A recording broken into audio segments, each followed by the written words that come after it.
Good morning, everyone. Welcome to Accuracy in America, brought to you by Accuracy in Academia. I am your host, Don Irvine, joined by my co-host, Brian McNichol.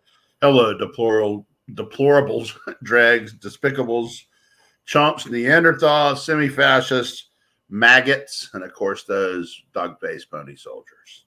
All right, I am back. What did All right. I miss? What did I miss weather-wise out here? How was the It's a weather? warm day, a warm late April, early May. It's been warm, been pleasant. Had a little bit of rain, but not too much. So it's been nice. Yeah. I mean, you may have seen, what was it on Saturday, Sunday? What was it, Sunday?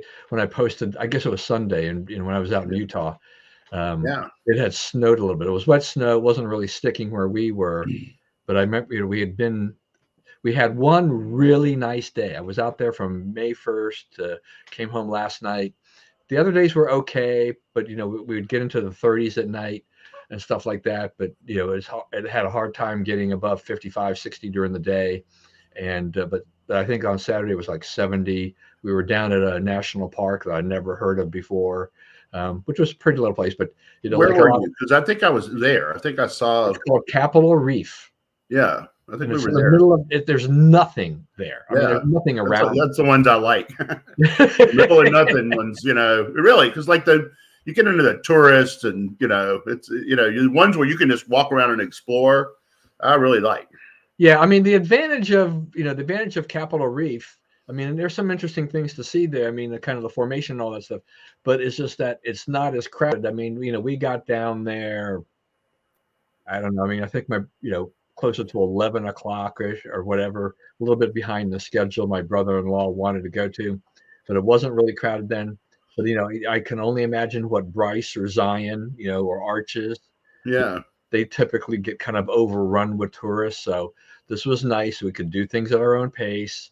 My brother-in-law is much more of an adventurer, and but he didn't. One thing we didn't plan on. I mean, and he didn't plan on it either. Is just you can get these cheap shoes, Skechers shoes at Costco or whatever, and so they're comfortable for walking around it, but they're not good for hiking, right?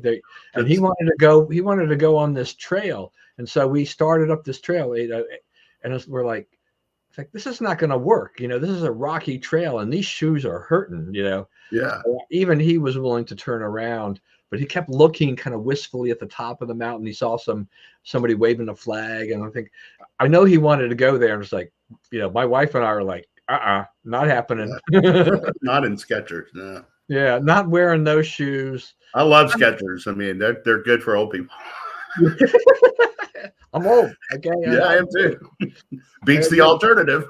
Yeah, I beats the alternative. So anyway, so it was a nice day, but I mean, it takes about 3 hours to get down there and all that stuff. And I'm glad, my wife, kind of convinced her brother to head back so that we didn't get back too late or anything like that and all that. So it was a nice day, and I think my brother-in-law got some of what he wanted out of it. And his wife, she packed some food for us or whatnot, and her basic thing was, she says, I'm glad I'm glad I'm not going. Thank you for being here because I don't have to go. Plus, she was preparing to go to make. She was leaving for a trip to Korea on Monday.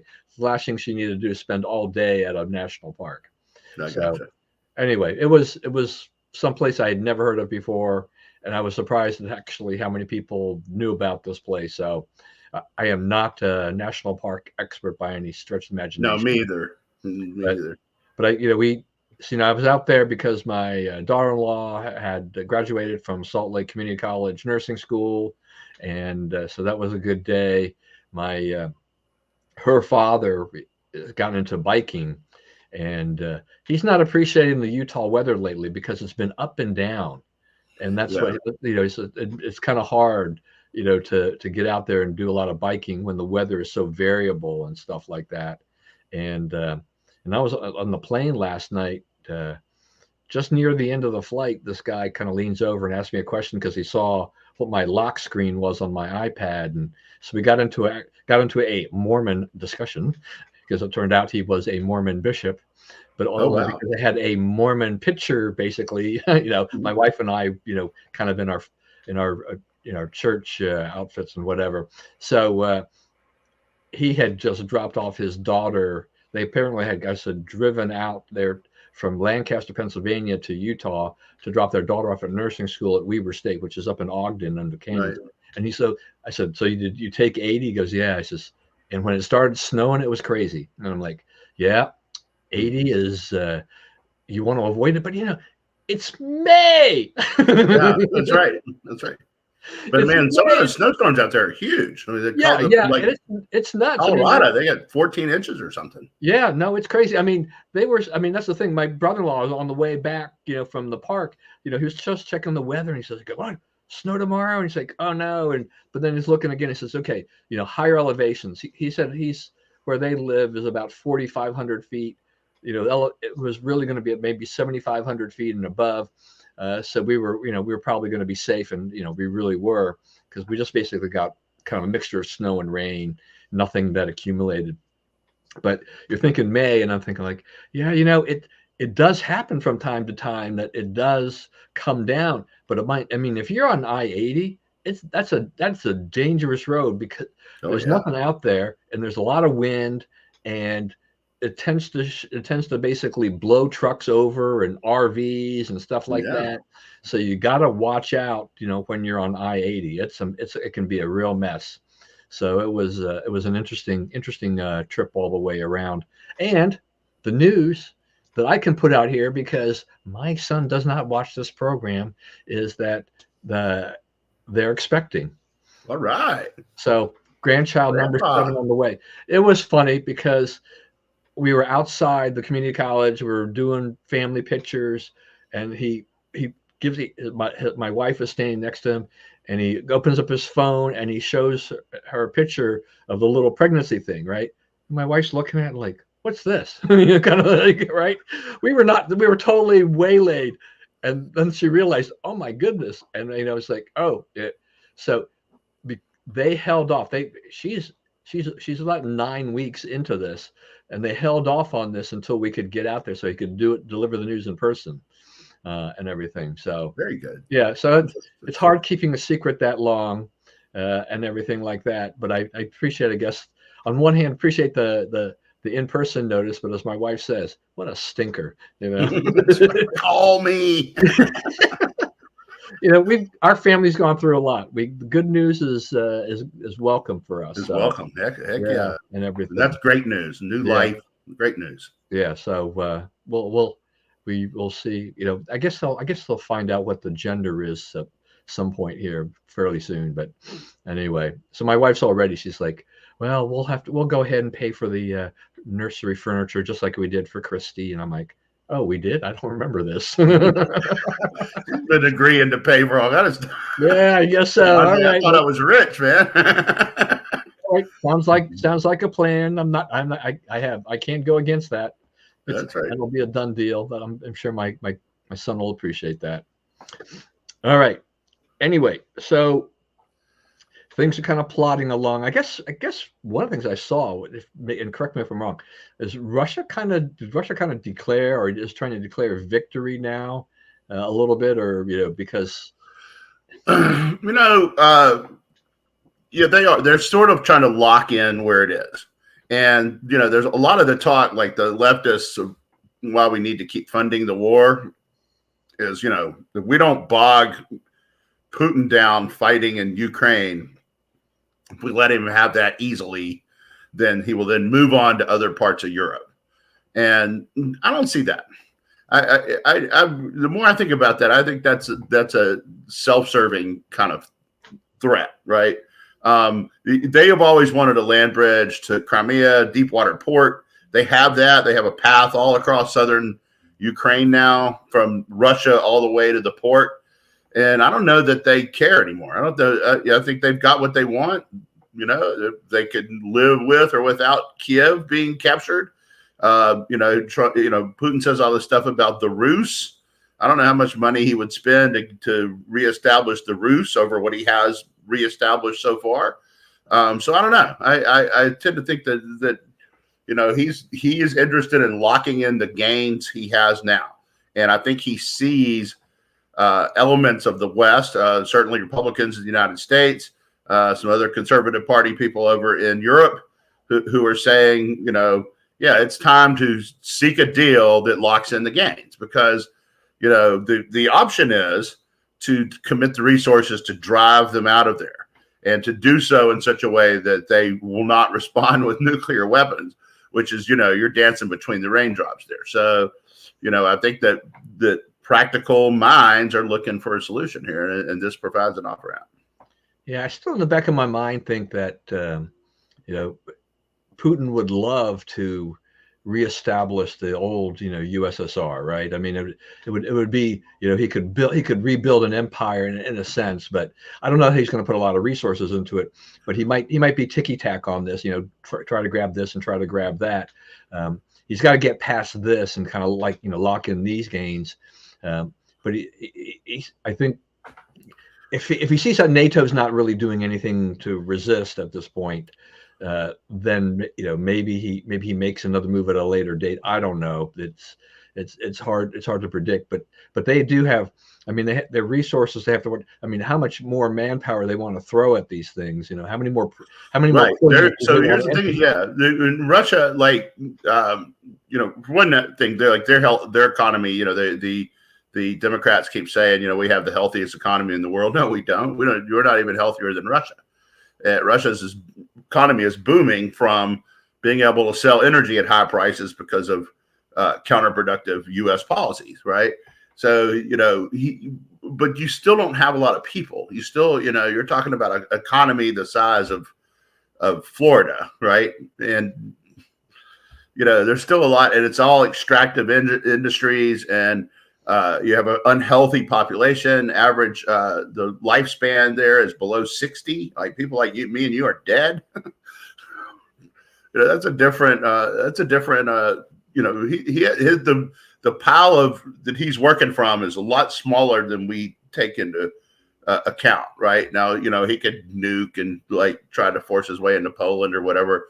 But I think he's trying. What he made here was a strategic move. And moving into Poland, it may, scratch national pride itches and whatnot. And, as you say, reestablish the USSR and show Russian preeminence again. But I don't think they're in position to think in those terms. I think that, getting their land bridge and thwarting all the, they've rebalanced the trade system in the whole world, right? It used to be, you almost had to have approval from the United States to trade internationally. And now, we control very little of what's going on in the world because, we've been proven to be paper tigers who are confused about our role. Yeah. One thing about wars and things are going forward too, is that, because the birth rates have dropped across the world, is that you don't have, kind of this endless supply of young people coming through to be drafted and put into the army and fight and things like that. And so, yeah, you do what Putin has done, is that you empty out your prisons or whatever. You try to find people, you bring old people into the mix and stuff like that. And they're not trained, and takes a lot longer to get them trained. Warfare is very different. I mean, I guess drones and other sophisticated, instrumentation, weaponry is what you need or will use. But you'll still need, even if you're using drones, you got to teach people how to actually pilot those drones. Right. And it's unlikely that you can teach a 60-year-old to pilot a drone as quickly as you can a 20-year-old. I think. Right. I think it'll be very hard to do a whole lot more beyond what he's doing. There are going to be limitations. Money wise, he can get all the money he wants. Sanctions or no, because of the oil. Right. When you have oil and you can produce that, you have a chance to continue to just underpin your economy despite everything else that you're doing wrong. Right. And our sanctions against them have utterly collapsed. Yeah. Yeah, so they haven't worked around because Russia's worked. They have found all kinds of ways around all of that. So anyway, it's interesting. All right, so the other thing too now is this Israel-Hamas thing continues to go on, and now the Biden administration apparently wants to pause bomb shipments to Israel. They're concerned, I guess, about what this Rafah, attack will be and everything like that. I definitely, in my mind, they keep feeling or thinking about all the poor people in Gaza, listening to the propaganda coming out of Gaza about who's being killed and how many are being killed and everything like that. So they become very sensitive to that. But I mean, if they go through and they do this and they do this for an extended period of time, I mean, don't the Jews here in this country, once again, we talked about how, some of them may be, able to, the Republicans, may be able to peel some of them off during the elections. I wonder if more would, begin to think it's like this administration is going the wrong direction on Israel policy, where we had been pretty strong for a number of years, that Biden is almost trying to play both sides of this issue. Right. He is trying to play both sides of it. And it's not a both side situation. Israel didn't attack Hamas on October 7th. Hamas attacked Israel. Israel didn't rape Hamas girls, didn't kidnap people. The killing they've done, they've been very as surgical as they could possibly be about it. They warned everybody beforehand, including they warned people the other day when they were going into Rafah. My thing is this: 5 years from now, will the world be any more angry with Israel if they take 2 or 3 more weeks and finish the job? I don't really think so, right? I think that the people who are going to be angry at Israel, they're already max angry, and it's not going to change. And the people who think they're doing the right thing, finishing the job will not change that. And the people who are in the middle, 5 years from now, they won't care about the next 3 weeks. But the next 3 weeks is critical for this, because you have a chance to finish off the entire military force of Hamas, and to get rid of all the leadership. Everyone who is encouraging Hamas to do this and whipping the people to do it and so forth is subject to being eliminated in the next 3 weeks. Right. The final group of them are the people that are in Rafah. That's why they went into Rafah, was to get the final exit. There's 5 battalions left in Rafah. And so you need to go in there and root it out. You will never get a better chance. You will never have more of the world. It's, there are some people against them for sure. But you'll never have more of the world and more of American political public opinion on your side than you do right now. You are aggrieved, right? They were attacked. The attacks were devastating. The lies about the hostages are horrible, right? The true stories about the hostages are even worse, right? The things that they did to these people, and now is the time to make sure, because you're doing 2 things. One is you're degrading Hamas to the point that it can't do this, and the other one is you're telling anybody else who gets an idea to do something like this that you will not believe how severe the consequences will be. Right? These are people who are persuadable by consequences. Right? They look and they see, Gaza City like laid to rest. You see the photos almost every day, all those buildings bombed and so forth. And they're like, okay, if we go after Israel, this is what we will get, and no one will stop them from doing it. Because that's the other thing, is all the supposed enemies Israel has around the world, no one stepped up to stop them from doing this. Right? They did this. They completed all this. No one got in the way. Yeah, look, I mean, wartime decisions and things like this should never be based on public opinion, right? I mean, if you've got public opinion on your side, that's fine. But realistically, to me, it's just that, military leaders, a measure of leadership that you got to sell your public opinion. You got to sell your deal. If you're going to go to war, then you need to convince the country that it's a good idea. Yeah. I mean, if you're in a pluralistic country, then public opinion has a lot to do with whether you should go to war. Yeah, but I mean, the decisions that the government of Israel makes now, so it's like, strategic decisions. You can, once you're in it, you're in it to win it. Right. Exactly. That's basically what it is. I mean, that's the thing, is that they should, at this point, they should kind of, we're so far into it, ignore a lot of the white noise that's going on here. It's like, make your strategic decisions and go forth and do it. don't get hamstrung is really my point. Right. Don't get hamstrung by public opinion and all this nonsense that's going out there that slows you down and makes you say, maybe we shouldn't do that. It's like, pull back a little. Don't pull back. There's no pullback. Right. If everything says, if we do this, we get this result, and we're, the end, we're going to, as you have said time and time again, finish the job. We can finish the job if we do this. Then don't hesitate. Let's go ahead and finish the job. Quicker the better. Yeah. Don't let these other goofy people out there slow you down, and all they do is help the other side. And so go full bore with this and get this done, because you can't let them get out of this at this point. I mean, they committed a horrible atrocity against Israel. More will happen, if this goes on. I mean, if people out there think that letting Hamas off the hook and having, getting some kind of, solution, some ceasefire or something like that is going to be the resolution.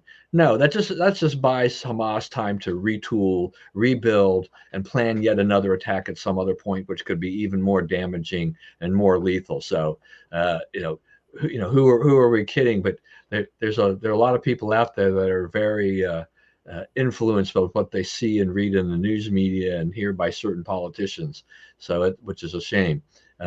Which I guess probably better off leads to what is happening in our country across the nation's campuses, which is just a horrid scene. It's in a little bit, it's like shades of the Vietnam War or something like that. We've got these protests all over the place. They're taking over campuses. They won't listen to the administrators. They won't listen to the police unless the police force them off. But it has spread all across the country, right at graduation time, and upended all of that. Right. Yeah, so that's right. Yeah, exactly what I'm saying. You hammer it. You can't not hammer it. Right. Yeah. So these are people. They're what is it? First level learners. They get burn their hand on the stove. They won't touch the stove. Yeah. Right. The stove's not. You don't keep the stove hot, then they'll keep touching the stove. Yeah. Right? So this went from a relatively small group of people kind of growing in the Ivy League to something that is kind of snowballed all over the place.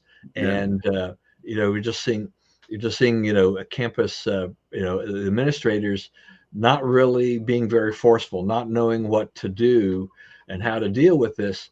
And when they don't act forcibly themselves, when they don't act with decisive authority, using their authority to take care of these students and remove the students, and there are also probably a lot of non-students, right? I mean, Columbia University, when they as things started to go along, they kind of locked down the campus to the point of only those holding a campus ID, could get on to the campus to prevent these interlopers, these potential professional protesters from getting in and inciting even more chaos from doing things there. But it's just insane. And when I think about it too, it's like, okay, as has been pointed out, this is 2024. A lot of the kids that were supposed to be graduating had graduated from high school 4 years ago, right? Kind of during the pandemic. And they didn't have a graduation, right? Basically, their graduations pretty much got canceled. We're seeing graduations either getting scaled back to the bare minimum or getting canceled outright. A lot of the bigger parts of college graduations, these bigger events where you have, the entire school doing their big thing versus the smaller schools within the school, when they have their own thing, which is a lot smaller, have been scaled back or canceled. Speakers have been disinvited, all kinds of things. That I actually feel sorry for the students that are getting kind of shafted on this graduation after having lost out, and I think they got shafted during COVID. Hey, a couple of things on that. One is, why is it okay? The professors, okay, they sell college as this, place where you go and you learn new ideas, and your ideas are challenged, and what you show up with is not what you leave with, because people come at your ideas and you have to learn to defend them, and some of them you can't defend, so you have to think about whether to abandon them and all this stuff. And that's like the process of learning and growing. Okay. So a lot of these protesters now, they've come up with a list of demands, right? Because they want, they're like, what do y'all want? You're just going to protest forever? No, we will stop when they do these 10 things. Okay. So you look at the list of the 10 things, and what if the unit, it's like, divest of any company that your endowment is invested in Israel, anything that capitalizes any business in Israel, and if you have any university to university affiliations, right? If you're running any kind of joint learning programs with Israel, if you're doing exchange programs with Israel, if you're sending students over there on interim semesters and so forth, cut all that out, right? So okay, so don't go get exposed to the ideas. Stay away from the ideas that they, not necessarily you, but they don't agree with. Just don't encounter them, don't discuss them, don't go meet those people and see what's up, right? The whole purpose of university is being turned on its head by this, and no one cares. So the thing about it is like, universities, the wokeism and so forth, the whole edifice is kind of crumbling. COVID really hurt colleges because people realized, that you could sit home, because the colleges, what did they do? They closed, right? So you're sitting at home watching a lecture on Zoom, right? And your friend who's paying $45,000 a year less to go to college is sitting home watching his community college professor give a lecture on Zoom, and you're getting the same college credit for it, right? So people looked around and said, okay, what am I buying here for that $40,000, right? What is that tuition and cost of, living there in the dorms and all that? What do I get for that, right? And the answers have not been, edifying for colleges. So now you come along and you say, okay, the one thing we're doing is we're challenging your kid to think and defend his thoughts and think outside the box and learn and encounter new things, unless it's Jews, which we hate. And the other thing is, like, all of leftism now is exposed as the giant racist racket that it is. How can they deny the anti-Semitism that underlies all this? And, don't say, oh, this is about military policy or whatever. No, it's not. It's about anti-Semitism. Israel was attacked, and Israel has responded in a measured way, right? And they have done everything they can to minimize civilian casualties, no more than any other army on the earth, including ours, would do. So when you hear people talking about that, I don't get it. The case on the other side is devoid of morality or common sense. Yeah, the thing too is that, professors. There are professors that have joined the students in this, right? Yeah. So it's like, wait a minute, you're being paid by the college, university, and you're now out there protesting with the students. Yeah. It's like, fire those guys if you can, or something. There's like, I think that should be a violation of their contract with the university, to go and do that, in a sense. They're supposed to be teaching the kids, and going and doing this and participating in activities like this, to me, is not teaching. It's not part of what they are. Plus the stories, which apparently have been verified. There are very few that are out there that are where professors are basically, they're saying, classes have been canceled for the rest of the semester, and you're all getting A's or something to that effect. Or I'm not giving you any grade at all, Yeah, right. because I don't do grades. And what are they doing to the Jews? Can Jews get A's right now? I don't know. That's kind of interesting, right? It's like me, it really didn't matter if you gave me an A or a B or a C, because I didn't have much grade point average anyway. Yeah, here's our professor here. We need the academic expertise here. Okay, Bob is right. The quicker you get after it, the quicker you'll solve it. My thing is this: I don't really want it solved quickly. I like what's happening. Right? Let's go. Well, look, yes. If you look at it, like Alan Lichtman, right? It's got his 13 things that determine the president, and he's never guessed wrong, right? If you look at his 13 things, okay, one of them is civil unrest works against the incumbent, right?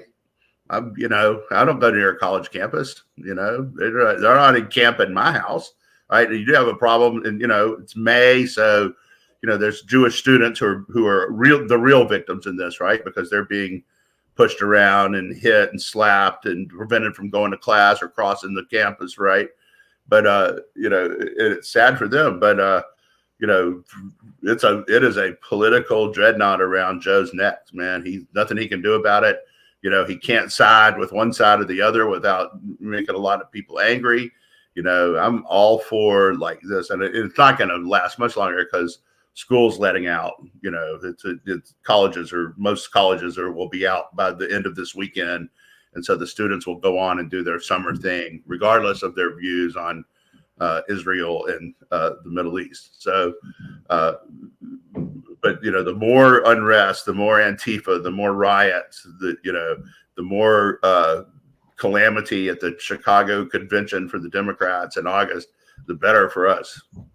Yeah, I mean, I think politically, this is not good for Joe, because the Biden administration has shown with so many things that they really are indecisive about what to do. They don't want to pull the trigger, because they're afraid of what happens on the other side. And because they made such promises and got into bed with the far left when they took over, when they came into office.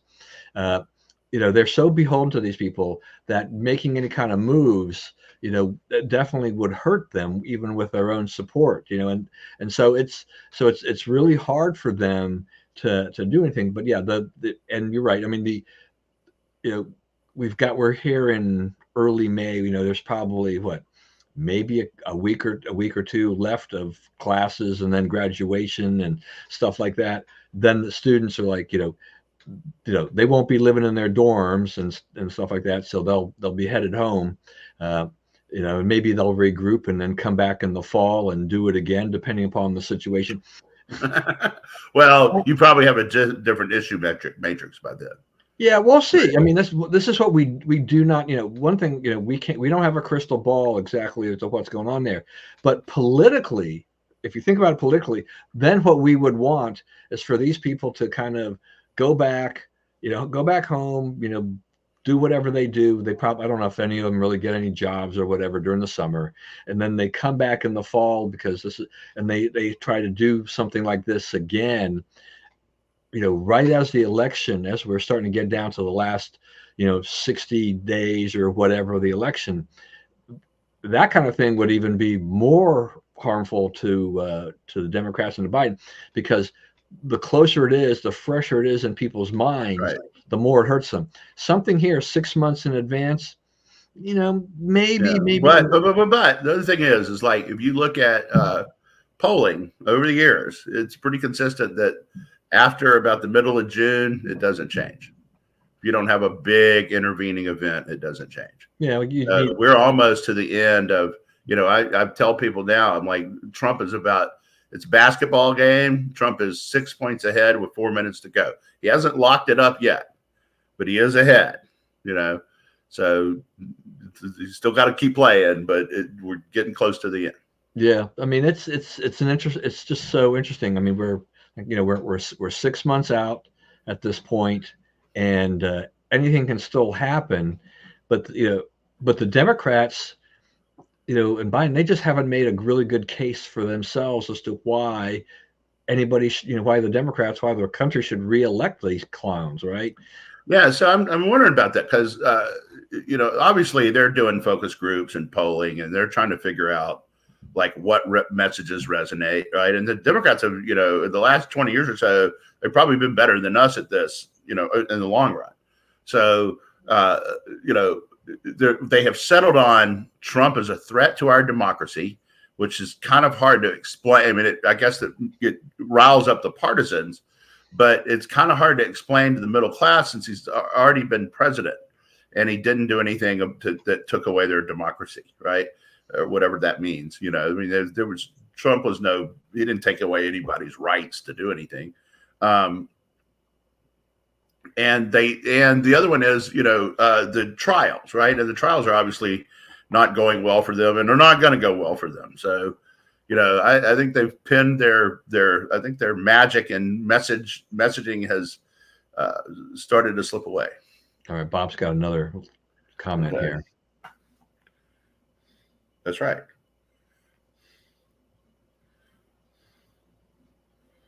Yeah, that's right. And so you get, then you get to think, I'd be interested to hear that discussion. What do young people think? And, what of this is reaching them? And I guess not all Bob students are all that young. Yeah. But, some, by the time you're getting a PhD, you may have gone into the workforce and come back out and so forth. But, that's I'd be interested to know, like, what is informing American thinking, on this. Yeah, look, I'm not against the professors having a discussion like Bob's talking about. Have a civil and open and professional dialogue about this, not these protests. I mean, from a campus perspective, from a professional perspective, from the political perspective, we know what you and I want and what Bob wants and things like that. But from if you're Columbia University or whatever, or UCLA or USC and George Washington University, you really, I mean, they don't want those protesters. That doesn't do the school any good. Right. It doesn't do the Biden administration any good. It's George Washington. They asked DC to come clean them out, and the DC told them no. Yeah. So anything that happens after that is on you. The other thing is, there's been a backlash, right? There's at George Washington. I guess they dressed up the big statue of George Washington there. That's near the metro station. I'm talking about down there. Yeah, on the right. bottom. Right. In a keffiyeh, and covered his face and all this stuff, and made him a Palestinian, whatever. And then right behind it, so like people went up and hung a big American flag. So anytime you see that photo of what they did to the statue, you see a huge American flag in the background.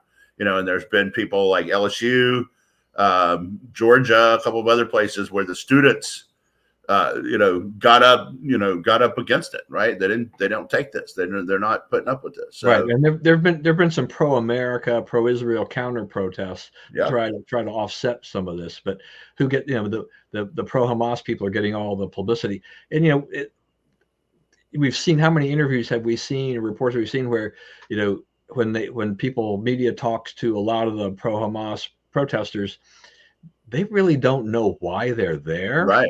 That's right.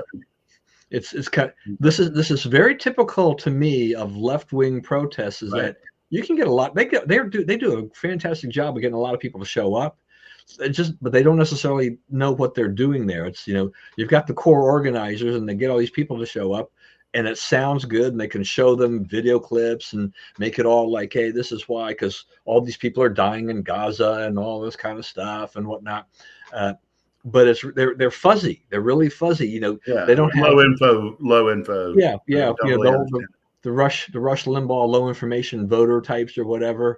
Yeah. So it's so it's hard for them to kind of put a handle on that. So that's kind of an embarrassment for the movement, in the sense that they don't really have, your core knows what it's doing, but if interviews are going with the non-core people, then it's kind of like, what is, what's going on there? Plus, I guess there's been some exposure about, some of these people have been are paid protesters, for the movement, right, and things like that. So Soros spending some money. All those tents all over the country look exactly the same. Yeah.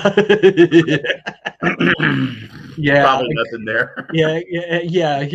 What exactly? How did they get all the same exact tents? That is not a random event. Yeah.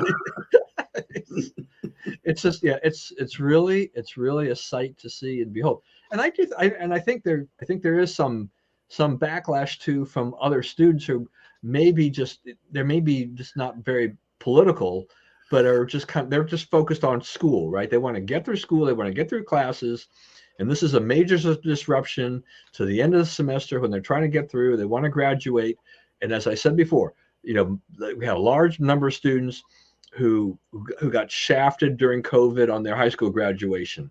They're going to get, some of them are going to get shafted again in terms of all the things that normally happen. If graduations get pulled back a little bit and reduced and reorganized and things like that to smaller events.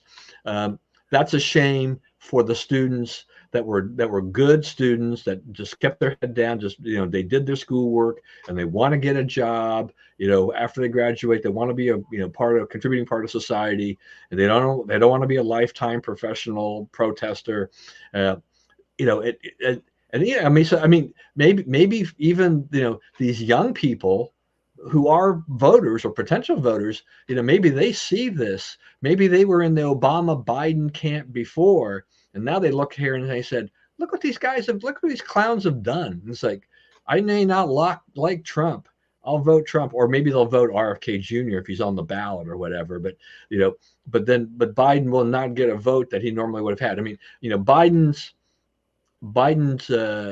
his ability to rein in these groups of voters that they had before has eroded. His support has eroded among many groups, and this is what it looks like he's going to be close to 20% on black vote, which Trump is. It was 8-9% last time, which was a big improvement over Bush, who had 4.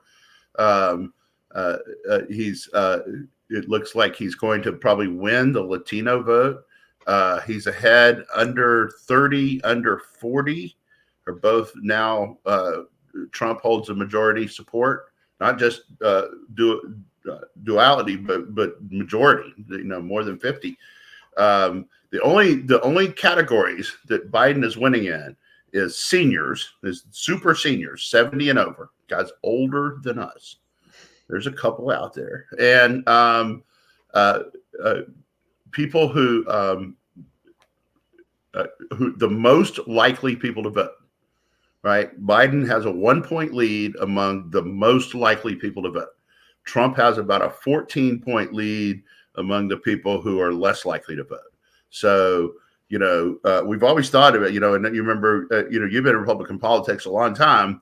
Rainy day on election day was pretty good news for a lot of elections, especially for you in Maryland, right? Lower the turnout, better chance you have. But we're on the other side of that now. We want high turnout. We want to make sure everybody who possibly can vote gets to vote, because the people that will bring into the voting system are by 14 points Trump voters. So if you want to win the election, if you're out there and you have money and you could afford to take some time off and do something to help win the election, it would be follow those gun shows around and sign up voters and be a voter registration person at gun shows, because there are a lot of hunters and gun people who are not registered to vote. And if they could be registered to vote, they would, Trump's going to carry them by 70 or 80%. Yeah. So we have this ABC News Ipsos poll showing them in a virtual tie. And, we can agree or disagree on, because polls are polls, we're going to see a lot of polls. We're going to see a ton of polls. But to me, the underlying problem here for Biden is that he's in a virtual tie, or he's behind. He's the incumbent president. He should not be in this situation. He should not be this close to his challenger. He should not be trailing in some states, that he won before. Well, he's trailing in battle. The problem is the popular vote is close. Yeah. Like he's behind in Arizona, Georgia, Pennsylvania, Wisconsin, Michigan, North Carolina. Virtually no hope will catch her in Georgia again. Right. And the thing is that we've learned that the popular vote is fine, but we all know what counts as the electoral college. Right. And so, you could still wind up with, I find it highly unlikely, but I mean, Biden could if Biden wins the popular vote, I think, he'll still lose his electoral vote, and then he loses. But I think at this point, I mean, once again, barring Trump doing something really dumb, Trump wins this. At this point. And so but we'll have to wait and see, because there's no way I've got any crystal ball, and I'm definitely no polling expert at this point in time. But it's the Democrats, they're in trouble. You and I know it. The Democrats know it. Prominent. They're acting in trouble. They're panicking about their court cases. None of them are going well. None of the court cases are going well. Right. Let's talk. We can talk about that briefly too, which is just that we're on what, day 15 or whatever of the hush money trial. Stormy Daniels gets up there to testify, and she's a disaster. Okay, Right. I mean, she's like supposed to be a star witness for them, and she's a complete disaster, and doesn't Caught in really a lie. What do right. we mean by complete? Caught in a lie on the stand. Testified to A B choice. She testified that both A and B were true at different times. She a lot of like lurid details. I guess when you get on cross examination, I guess that'll be today. Or no, they don't have it on Wednesday, so it'll be tomorrow. Um, somebody will say, well, here's this letter saying that you never actually had sex with Trump. Did you lie then or you lie now? Which time should we believe you and why? So she has all this stuff that she has to answer for. I think they made a critical mistake. And I think that also tells you that they realize this is not going well. There's 2 lawyers on that jury. I think they're looking at this and they're not seeing the underlying crime or how you could charge him with concealing something in a federal election and you won't say what he's concealing. And, I think that they're running into problems. In the documents case, they basically caught him, rearranging the evidence to suit the prosecution's need, and tampering, losing their chain of custody of the evidence. They have all kinds of and lying to the court and saying the evidence was still in order. So they have all kinds of problems for that to answer to Judge Cannon on. And she has given them so many assignments of things they need to clear up before they can go to trial that no one expects that trial to take place before the election now. Let's see, what do we have here?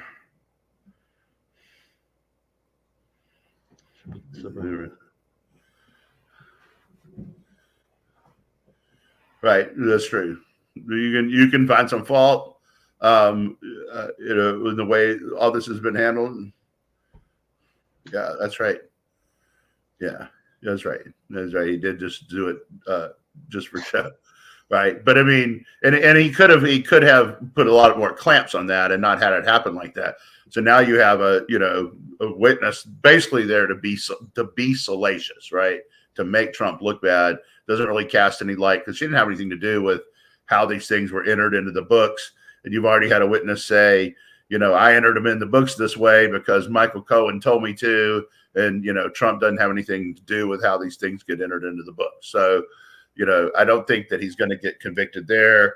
It doesn't look like it's going to make any difference. The J6 Washington trials, if they don't fall victim to the immunity claim and or the 1522 case, they're unlikely to go to trial before the election too. The longer it takes for the Supremes to rule on those 2 issues, it's got to be 88 court days after that before they can start the trial. So the end of June, you go forward 3 months, end of July, end of August, end of September. There's no way they're starting a trial against Trump in early October of election year. They're not going to do it, right? If they do, the country's going to come apart. So they're in a box here. They're not going to get any of this stuff over the finish line in time. And they know that now. So you're going to see whatever their last play is, it's about to come out because they realize that this is slipping away and there's not much they can do about it. You're also seeing another thing that kind of shows you that they are thinking along these lines is, they've put back in net neutrality. They took away non-compete agreements. They're messing in the business cycle in all kinds of unpopular and crazy ways. And they're doing things regulatorily. They're highly unpopular because they will hamstring Trump, and they know they're not going to win. They won't have to, won't matter what the voters think because they won't be in office anyway. Yeah, well, Lena Khan is an absolute mess, so it's a whole nother story. Yeah. But Stormy. The other thing too is that it was clear that she really didn't. She was contradicting herself, and it's really her hatred of Trump, right? So it's like there's nothing to do with all the specifics of the charges. It's a hatred of Trump. And she because she contradicted herself, no one really knows exactly what the truth is because she's now got a litany of lies and things like that that's just kind of tangled up. And she owes him a bunch of money. She hasn't paid him. Yeah. And, so that's overlaid of this too. Yeah, and as Bob points out, I mean, the judge is just ridiculous. I Yeah. mean, I think any layman can see how this is kind of an effort to railroad Trump, and it's not working. I mean, Trump probably does say too much. I mean, he could just follow along and not try to violate, the gag order. But then again, I have issues with the gag order to begin with. I would not. Yeah, I would do what he's doing. Yeah, I would not take that lying down at yeah. all. Yeah, I mean, to me, I don't know. I mean, you could always push the limits of the gag order, but anyway, I think that's also part of their thing. It's just like that's the last one of the weapons that they have. Is like, we're going to throw you in jail, if you keep doing this stuff, because it keeps screwing up our case even more so, because you're exposing what's happening. Yeah, you're right? pointing out the problems with our case. Yeah, you're just shut up. Yeah, you're basically blowing up everything in the court that's wrong in this case, and we don't want that. So there's so many things that are wrong with this, and Alvin Bragg and company. I mean, they should be embarrassed that they had even tried this maneuver. And Smith, Jack Smith. I mean, I know I'm pretty sure he's pretty livid about Judge Cannon, but guess what? You're pushing things that you shouldn't have pushed. And you brought it all on yourself. Yeah, you're the one who messed up the scheduling. Yeah, you're getting your head handed to on a platter, and you deserve it, because this is nothing. This never should have happened to begin with, and the public, I think, is even catching on to how bad all of this is at this point. And this just, once again, any plan, if this was any plan by the Democrats, I think they were going to keep him out of office and keep him from running. They've boosted his campaign beyond measure, and they can't put that genie back in the bottle. It's out, and he's a presumptive nominee, and he's likely to win in November. And so everything that they had hoped for and planned for is blowing up. And every day is not good for Joe, because you can't put Joe on the stump very long. There's a report that the White House is going to shorten his speeches because it's quality over quantity. You can't make this stuff up. That's the reason. That's why I would have done it. Yeah, he gives such a better speech when he just gives a shorter speech. Yeah, let him say. But Tom Davis, when I was working for Tom Davis, he used to say, "He who keeps it short gets invited back." So, people do like the shorter speeches, but it's because people understand that, there's a limited amount of time that Joe can spend facing the public without screwing up, right? Yeah. And so that's the whole thing. Is like they have this phalanx of people, like when he walks to the helicopter, like the cameras are over here and he's over here. And there's this group of people that kind of walk, so you can't really see him walk, to sort of block off the camera view. And it's like, and it's like they're dragging White House staff out there. Like Karine Jean-Pierre has to get up and leave her desk, and she's one of the 15 or 20 people that kind of stagger out there with him, so you can't see how badly he walks and how demented he is, right? How unaware of where he's going and all that kind of stuff. We can't. Yeah, and let's think, all seriousness, if you're on the fence out there about this election, think past the sale. 2 years from now, right? Where's Joe going to be, right? They don't have to hide this anymore, right? They win the election, then Joe's infirmities are not really an issue anymore, right? He gets to serve until you can 25th Amendment him or something, right? Which you won't really, if he wins, you won't have Congress helping you do that. So that's right. So you have, what's that going to be like? What will the country, who will be running the country, and how will they be running it, right? If because you think you're electing Joe, and the people who vote for him keep saying he's a decent man, and I'm like, he molested his daughter, he forced his son to run an extortion ring, he cheated on his first wife with the babysitter who he then married and cheated on her. We're not talking about a decent man here. This is not what we're talking about. So, but they say these things, right? And so, but 2 years from now, how will the country be getting run? Who will be running it, and how will they be doing it, and on what set of principles? And would any of us vote for that? I don't know. Maybe we did, maybe we didn't. But we're in for a wild 4 years if he wins, right? Because it's pretty certain that he is not he's not with us, right?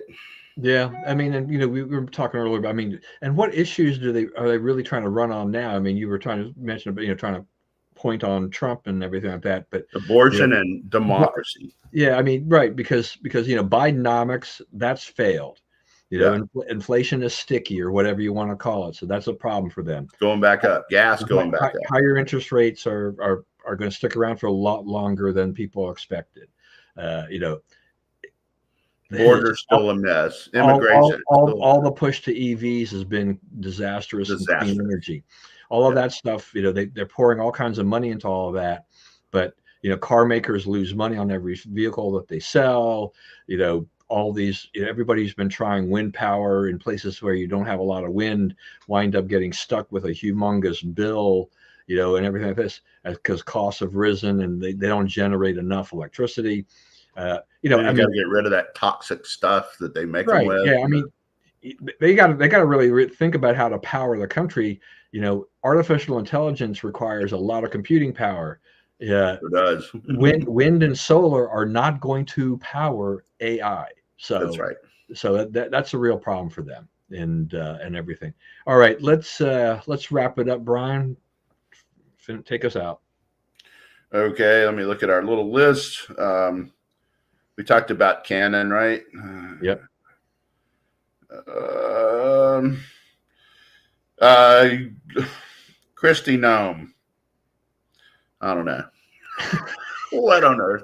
It's one of those things. It's like, there's a lot of ways that, they in England, they talk about the slippery pole, right? It's hard to get to the top, because the different things bring you down. You slip on different things, and she slipped on the slippery pole. The ranch people can tell us, they can lecture us about ranch behavior all they want, but you cannot go on the campaign trail answering questions about shooting dogs every day.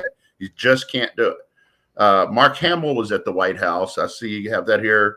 Was he high or drunk? I mean, it was so weird. It was so weird that, like, I have to believe that he was just hammered. Yeah, I mean, I know it's all part of the May the 4th be with you kind of a thing like that in Star Wars and all of that, but it was just really weird. Yeah. And you have Trump VP race. Until I see differently, I still say DeSantis. They're already having detente and trying to work it out. And, the thing, they've had bitterness. Like, go back and watch the 2020 debates with Kamala and Biden. Kamala called Biden a racist, and she ripped into him for all kind of stuff. And she's now the vice president. Oh, we get along great. I love Joe. He's the smartest guy, right? So, all that stuff gets brushed under the rug once the election ends. And if you're in that business, you have to be willing to say, okay, things that got said in the course of election are things that get said in the course of election. All right. Well, that's it for this week's edition. Thank you for joining us, everyone. Please, as always, stay safe and stay well. Remember, we live in the greatest country in the world. Do not let anyone tell you otherwise. And as always, God bless America and go Astros. Yeah, I hope so. Maybe they'll dig themselves out. It's a little bit of a different life for you right now. There's a different life for me because it's like expecting to lose every day. We haven't done that in a while. Yeah. All right, everyone. Thanks for joining us, and we'll see you again next week.